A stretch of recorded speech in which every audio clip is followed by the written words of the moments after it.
Wahai anak Adam, seandainya dosa-dosamu itu mencapai ya ke ujung langit ya, membumbung ke langit, tapi kemudian kalian mau beristighfar minta ampun kepada aku ampuni, kata Allah.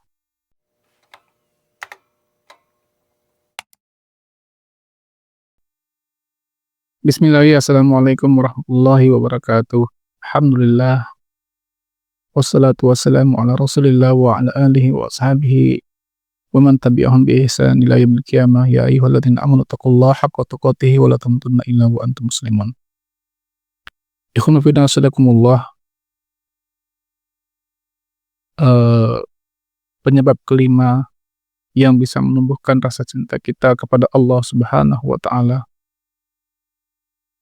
yang disebutkan Ibnu Qayyim al-Jauziyah rahimahullah dalam kitab beliau Madarijus Salikin adalah mutala'atul qalbi li asma'ihi wa sifatihi wa musyahadatuha wa ma'rifatuha.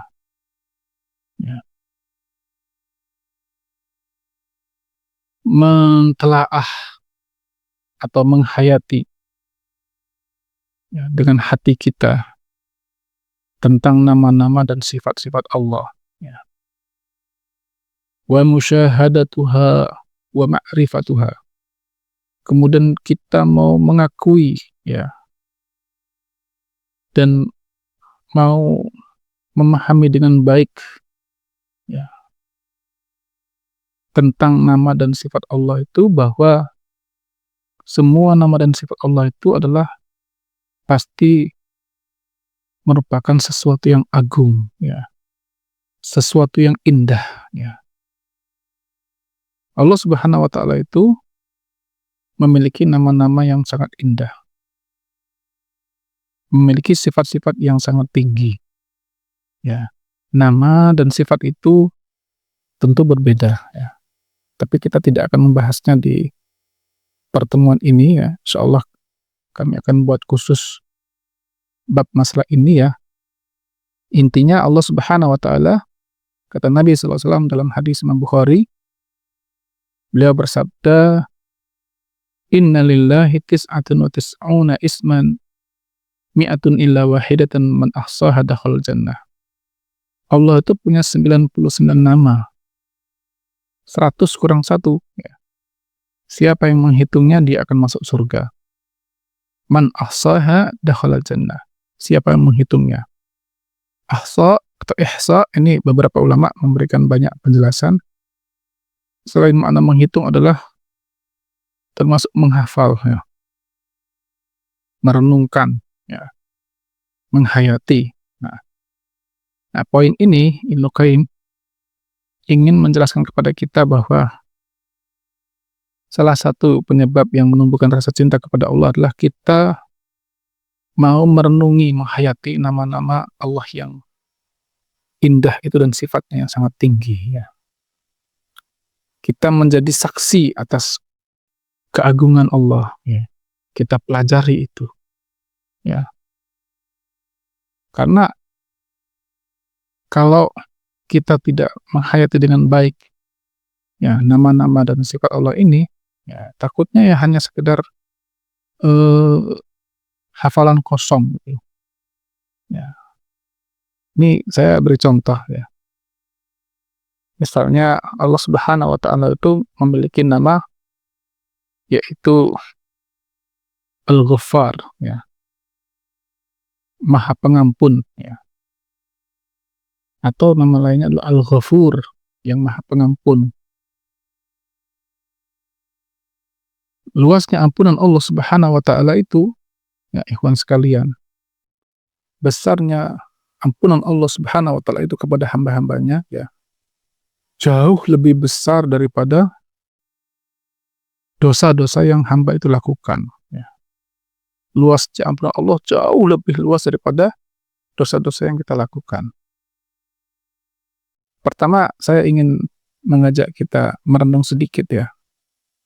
Bukankah kita sudah paham bahwa semua yang ada pada diri kita ini adalah dari Allah Subhanahu wa taala ya.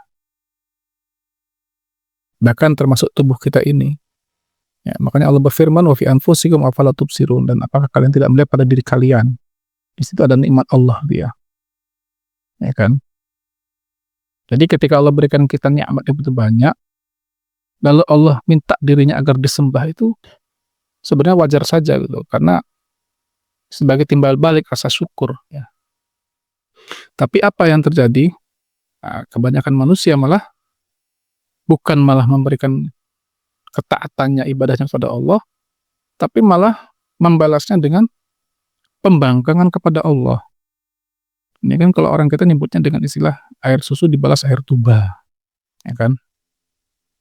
Ya, kualat ya kita ini. Nikmat-nikmat Allah yang banyak itu malah kita balas kepada Allah dengan pembangkangan perlawanan kita. Tapi Allah Subhanahu wa taala dengan namanya yaitu Al-Ghaffar atau Al-Ghafur, dengan sifatnya Al-Maghfirah, ampunan itu begitu agung, ya kan? Saya bacakan salah satu hadis Rasulullah SAW dari Anas bin Malik radhiyallahu anhu, dia berkata, aku mendengar Rasulullah SAW bersabda, Allah Subhanahu wa taala telah berfirman. Nah, ini namanya hadis qudsi ya. Hadis itu adalah firman Allah yang tidak termaktub dalam Al-Qur'an ya. Hadis qudsi itu adalah Nabi SAW itu menjadi salah satu perawi yang meriwayatkan firman Allah. Nah, kalau hadis nabawi, Nabi yang berbicara, para sahabat menjadi perawinya. Allah telah berfirman, Ya ibna Adam, ma da'autani wa rajautani ghafartu laka ala ma kana fika wala ubali. Ya. Wahai anak Adam, sesungguhnya selama engkau mau berdoa kepadaku, ya, mau mengharap kepadaku, aku ampuni atas apa-apa yang telah engkau lakukan dari dosa itu kepada diriku, wala ubali, saya nggak peduli, kata Allah. Saya nggak akan perhitungkan. Ya. Lalu Allah lanjutkan, Ya ibna Adam, lau balagat dzunubuka anan samai thumma astaghfarani ghafartu laka wala ubali. Wahai anak Adam, seandainya dosa-dosamu itu mencapai ya ke ujung langit ya, membumbung ke langit, tapi kemudian kalian mau beristighfar minta ampun kepada aku ampuni, kata Allah. Wala ubali, saya nggak peduli. Ya, saya nggak perhitungkan. Ya. Lalu Allah lanjutkan juga, Ya ibna Adam, lau ataitani biqarabil ardi khataya. Wahai anak Adam, seandainya engkau datang kepadaku dengan membawa dosa ya, sepenuh bumi, thumma laqaitani la tusyrik bi syai'a, kemudian engkau bertemu denganku, ya, maksudnya mati ya, dan engkau tidak berbuat syirik kepadaku dengan sesuatu apapun, la ataituka biqarabiha maghfiratan, aku akan datang kepadamu dengan membawa ampunan sepenuh bumi juga. Masya Allah ya, luar biasa luasnya ampunan Allah Subhanahu wa taala itu.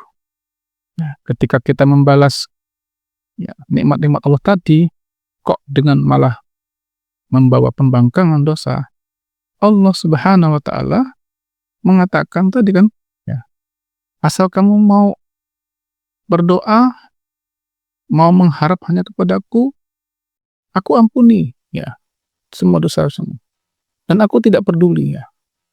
Ini di ujung kalimatnya selalu dikatakan wala ubali, saya nggak peduli, kata Allah, nggak akan saya perhitungkan, ya kan? Nggak saya ungkit-ungkit. Nah, kalau bahasa kita, ya, kalau kita ini kan manusia kan suka ungkit-ungkit kesalahan orang. Kalau Allah, kata Allah, nggak, saya nggak ungkit-ungkit lagi gitu.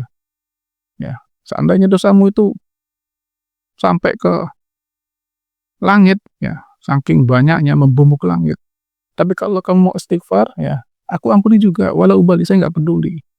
Nggak akan saya perhitungkan, nggak akan saya ungkit-ungkit, kata Allah.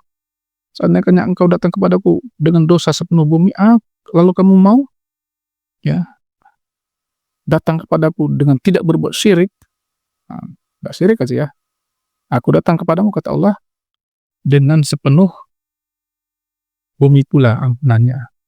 Ini kan menunjukkan bagaimana Allah Subhanahu wa taala begitu luasnya, ya, ampunannya kepada hamba-hambanya.